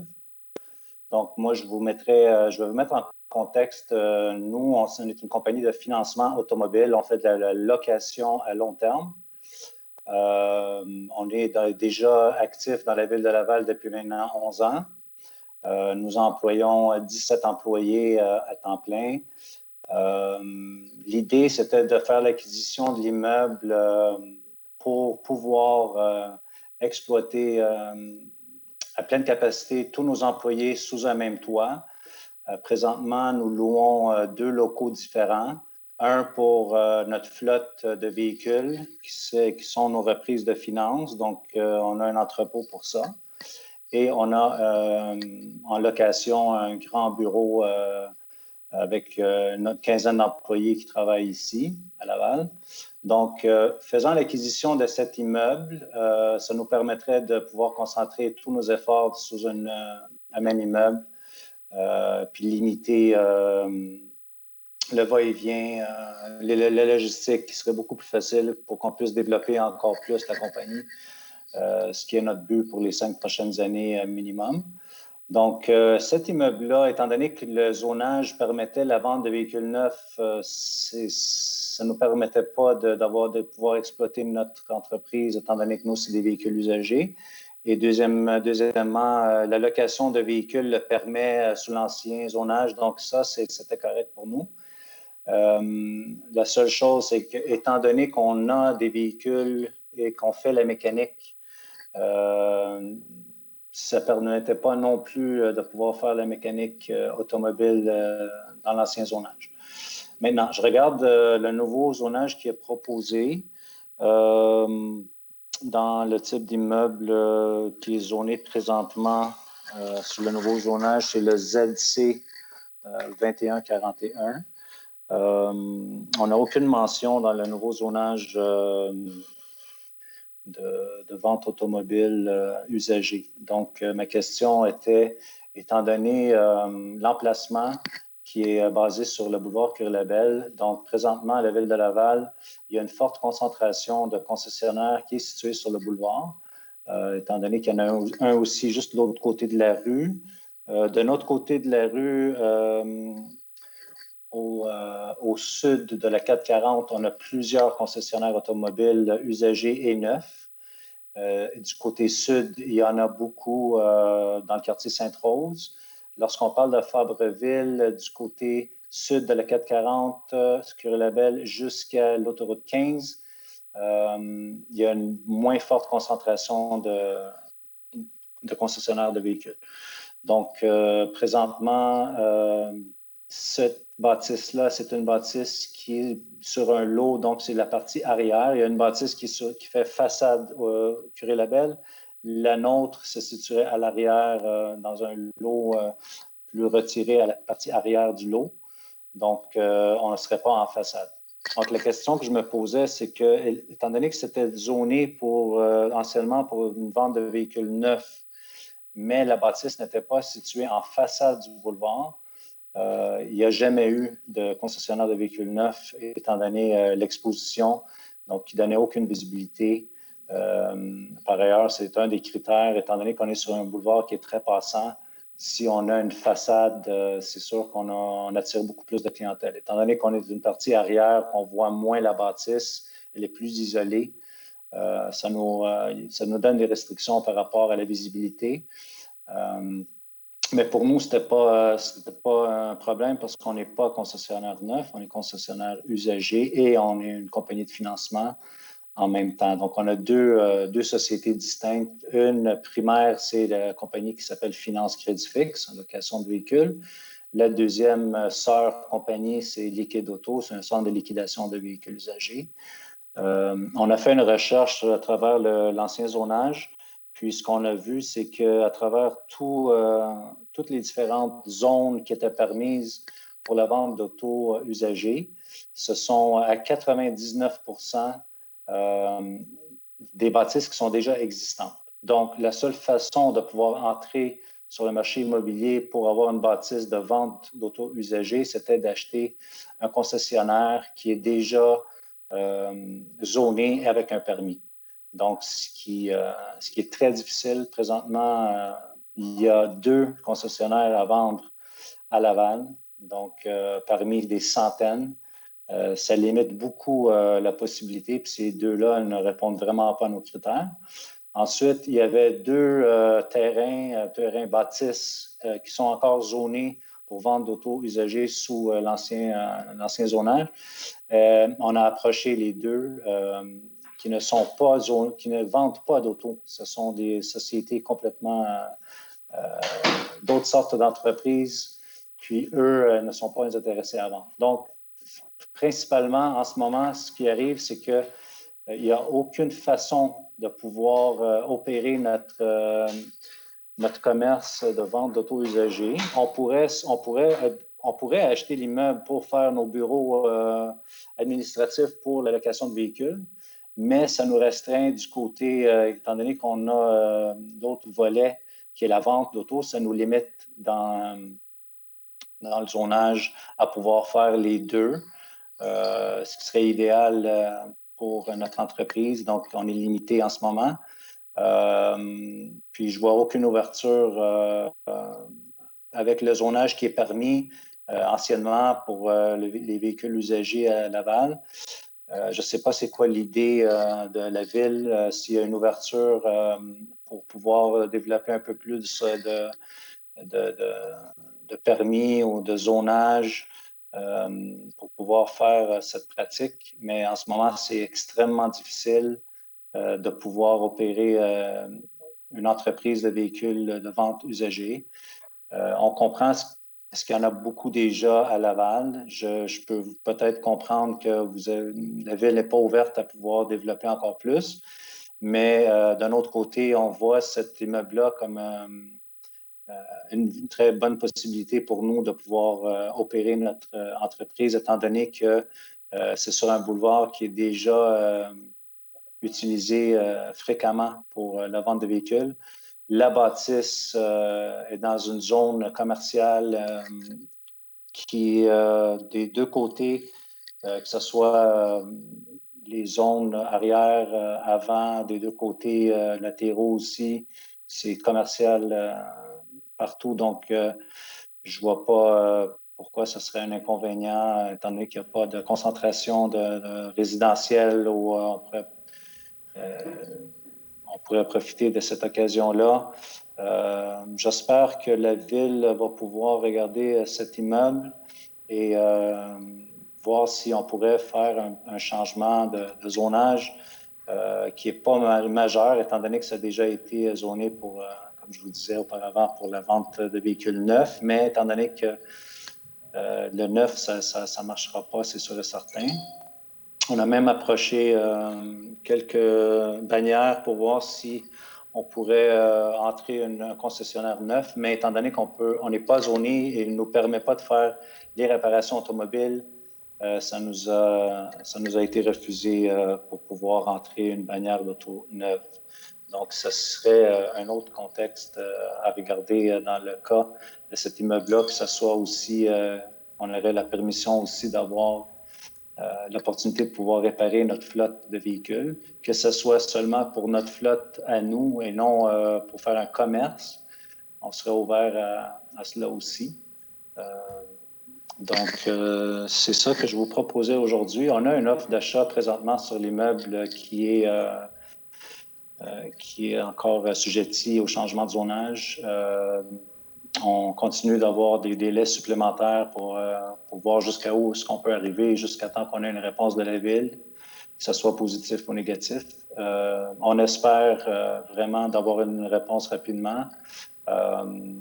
Puis, c'est ça. Donc, je vous fais part de tous les commentaires sur cet immeuble. Donc, je suis ouvert à vos questions. Merci beaucoup, Monsieur Ilouzi. Donc, je regarde. Madame Dufour aurait une question pour vous. Merci, Monsieur Ilouzi. Il y a du bruit de papier. Oui, excusez. Excusez-moi, j'essaie d'aller voir les cadastres, là, c'est pour ça. OK. Donc, votre demande, là, juste pour bien comprendre, votre demande ne concerne que le lot où se trouve le bâtiment. Exact. Vous ne faites pas la demande que cet usage-là que vous demandez s'applique également au terrain à l'avant si un jour vous souhaitiez consolider les deux pour justement avoir un front sur Curé-Labelle? Ça ne fait pas partie de vos demandes, là? Aucunement. OK. Et donc, actuellement, là, si je comprends bien, là, parce qu'on a bien reçu votre mémoire, là, si je comprends bien, le zonage actuel permet la vente, le zonage au CDU, pardon, permettrait la vente de véhicules usagés, neufs, pardon, mais pas usagés. Et vous voulez que ça inclue aussi les véhicules usagés. Ça, c'est ce que j'ai bien compris. Exactement. Mais vous avez aussi mentionné au début la réparation automobile, mais ça n'en fait pas partie dans votre mémoire. Alors, j'essayais juste de situer exactement s'il y avait une demande ou pas au niveau de la réparation automobile. Oui, il y a une demande pour la réparation automobile. J'en ai pas fait part dans mon mémoire, c'est parce qu'il n'y avait aucune mention dans l'ancien zonage. Donc, ce n'était pas permis. Mais ça ferait partie des opérations d'un concessionnaire de véhicules, que ce soit d'un concessionnaire neuf ou que ce soit d'un concessionnaire usagé. C'est de mise à ce qu'on puisse avoir accès à pouvoir réparer les véhicules. Donc, ce serait peut-être un usage complémentaire que vous souhaiteriez qu'il soit ajouté de réparation automobile. Mais c'est pas, je veux dire, c'est pas obligatoire. Ce serait complémentaire. Si on peut pas avoir cet usage-là, on devrait juste faire avec, puis faire affaire avec des tiers parties. Ça sera regardé.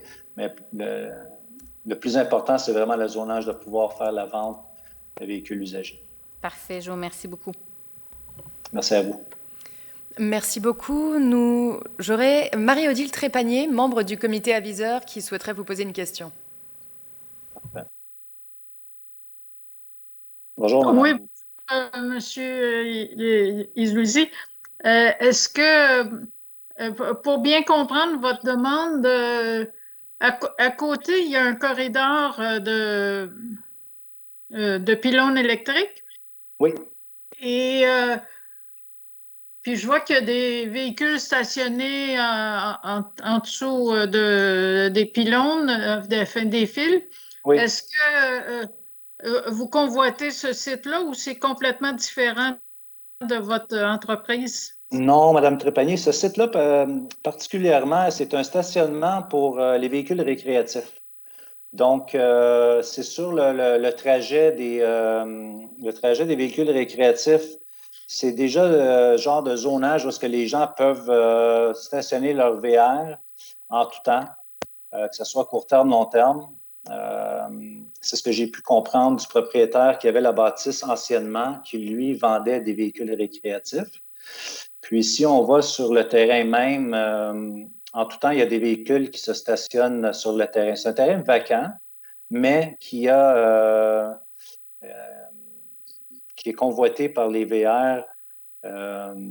Donc, je crois qu'il n'y aurait aucun accès à pouvoir acheter ce terrain. Si je ne me trompe pas, je crois que ça appartient même à Hydro-Québec. Oui, oui, bien sûr. C'est ça. Merci, Mme Trépanier.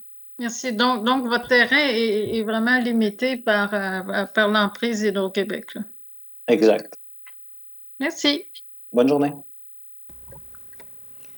Merci pour votre question. Donc, je regarde, aurions-nous d'autres questions? Ça semble faire le tour. Merci beaucoup, Monsieur Ilouzi, pour votre intervention. Madame Durand. Merci. Bonne journée. Bonne journée. Je demanderai aux personnes connectées de bien vouloir rester connectées encore quelques minutes. Nous avons un dernier participant qui a eu des petites difficultés techniques à se connecter plus tôt, qui devrait nous rejoindre sous peu. Donc d'ici là, on reviendra lorsqu'il sera connecté. À tout à l'heure. Donc bonjour Monsieur Lacroix, bienvenue aux audiences publiques. Vous avez réussi à vous connecter. Le comité d'élus est resté connecté. Le comité d'aviseurs est resté connecté également, malgré les 27 minutes dépassées. Donc, merci à eux. On vous écoute, Monsieur Lacroix. Vous allez avoir un 10 minutes. Vous allez voir le minuteur. Passé 10 minutes, je me permettrai de vous couper la parole pour laisser nos comités vous poser des questions. On va essayer de faire le mieux possible. Merci de prendre le temps de m'entendre. Un mémoire détaillé vous sera envoyé et les sujets à traiter vous seront indiqués dans ce mémoire. Cette lecture d'aujourd'hui reste un plaidoyer pour assurer la bonne gestion du territoire agricole de Laval et elle s'inscrit dans la continuité de nos actions. Premier sujet, consolidation versus conservation. En 1988, les producteurs agricoles de Laval ont accepté la signature du protocole d'entente entre la MRC Ville de Laval et le syndicat de base de l'UPA Laval. Entente acceptée également par la CPTAQ et le gouvernement du Québec, décret 880-90, faisant en sorte que 28 % étaient consacrés à l'agriculture. C'est ce que nous appelons la conservation de ce territoire et elle est acquise depuis ce temps-là. Ce 28 % n'étant pas homogène, la Ville et nous avons créé Agriculture Laval, une corporation paramunicipale qui est dissoute aujourd'hui, qui visait à faire du remembrement, créer une banque de terre et ramasser des fonds pour être capable de faire des acquisitions Et ça, c'est dans le but d'élargir la base territoriale dédiée à l'agriculture.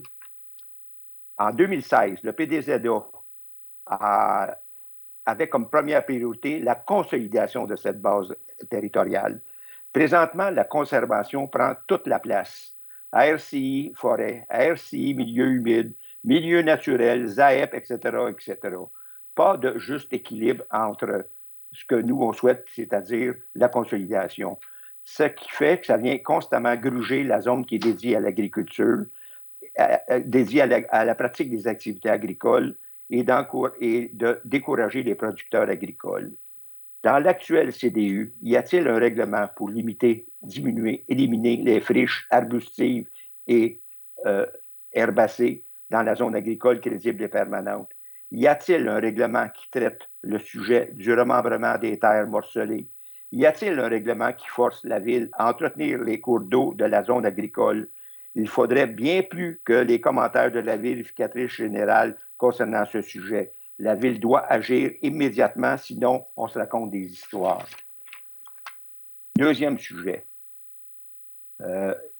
c'est l'achat local. Les kiosques des agriculteurs sur leur terre restent le moyen privilégié pour faire notre mise en marché, assurer la santé financière de nos entreprises et maintenir le dynamisme et l'entrepreneurship de nos entreprises agricoles, sans oublier le maintien et la continuité à travers nos filles et nos fils qui sont intéressés à l'agriculture. Alors, pourquoi toucher le 85-56? Ce règlement a été écrit à partir de nos commentaires et l'aide du service d'urbanisme. La municipalité a pris en compte l'article 464, point numéro 9, pour faire ce règlement. Pourquoi on n'arrive pas à vous sensibiliser? Ce règlement a discipliné la vente des fruits et légumes et des fleurs sur le territoire. L'agriculture lavalloise est à plus de 90% horticole et maraîchère et est constituée par de nombreuses petites entreprises familiales. C'est la façon que Laval contribue à une certaine autonomie alimentaire et nous pouvons faire plus si vous nous aidez, si vous aidez les agriculteurs. C'est cela, la Ville. C'est cela, Laval, une île d'exception. Troisième point, la Ville, une île bornée par deux rivières. Ces temps-ci, l'on constate que l'eau est un élément capital en agriculture. L'irrigation des cultures reste déterminante si l'on veut récolter fruits et légumes. Le CDU devra obligatoirement considérer ce sujet et permettre aux agriculteurs de puiser de l'eau là où il y en a. Dernier sujet, un comité de vulgarisation de gestion de l'après-CDU est essentiel. Trop de producteurs agricoles ont refusé d'y participer, laissant toute la place aux ventes de leurs produits agricoles ou au sommeil. Ce comité pourrait se faire à travers les différents comités de la TDAL. Et ça me fait mes commentaires.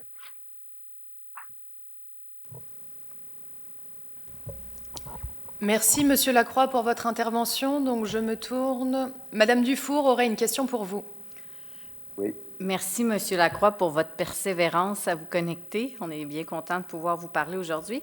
Je voudrais juste avoir comme précision ce qui est modifié dans le CDU par rapport au règlement 85-56. Ma compréhension, c'est qu'il y a plusieurs règlements séparés là, d'urbanisme qui, aujourd'hui, vont être intégrés dans un même document. Mais qu'est-ce que vous avez noté, vous, qui est différent dans ce qui est proposé dans le CDU versus l'ancien règlement sur le 85-56? Juste en commençant, là, on a vécu récemment les haltes estivales. Vous savez, on a des comités au sein de Ville de Laval au niveau de la TDAL et à peu près personne n'était au courant de cette chose-là. Et ça, je pense que ce genre de situation-là ne devrait pas se répéter. On est là pour travailler avec vous autres et vous faire part de nos commentaires.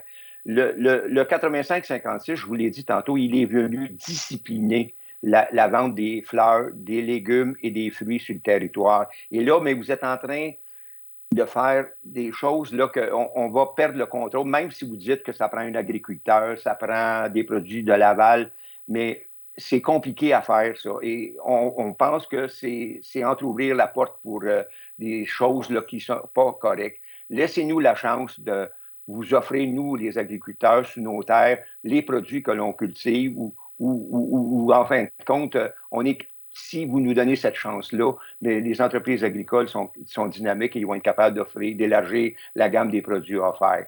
Mais on a 44 kiosques à Laval. C'est une particularité qu'on a ici versus la ville de Montréal ou d'autres villes.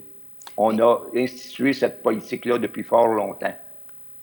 Je vous demanderais si c'est possible de préciser vraiment qu'est-ce qui est différent, parce que j'avais l'impression que c'était sensiblement le même règlement qui était et qui avait une différence, qui était de pouvoir permettre des kiosques à d'autres endroits pour des agriculteurs lavallois, parce qu'il y en a qui ont des kiosques qui ne sont pas directement en face de leur ferme.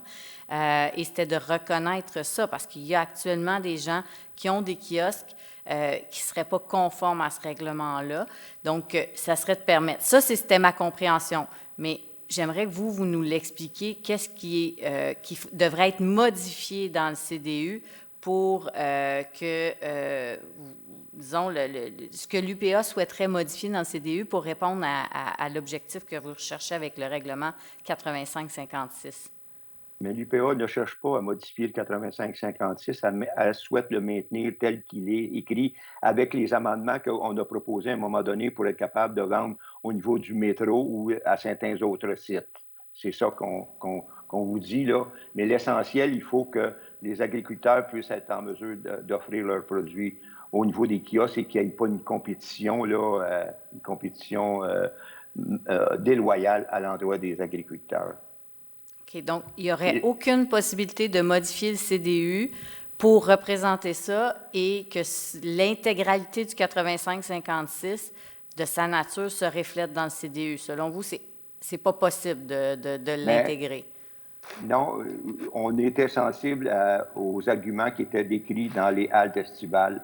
C'est le mot « vente » des produits qui vient nous fatiguer, qui vient un peu nous perturber, parce que si vous voulez faire des bonnes actions, on peut consulter les producteurs. Les producteurs sont prêts à vous aider en vous donnant des produits ou encore de ces argents-là, mais on pourra aider ces organismes qui ont besoin d'argent pour être capables de rendre service aux collectivités qui sont en difficulté. Ça, on n'a pas de problème avec ça. C'est le mot, quand vous commencez à dire « vente », là, mais là, c'est là que ça fait problème. Et tout au long des 5 ans qu'on a pris pour vous expliquer le plan de développement de la zone agricole, vous savez, on a pris 5 ans pour vous expliquer ça. On a eu 4 maires là-dessus.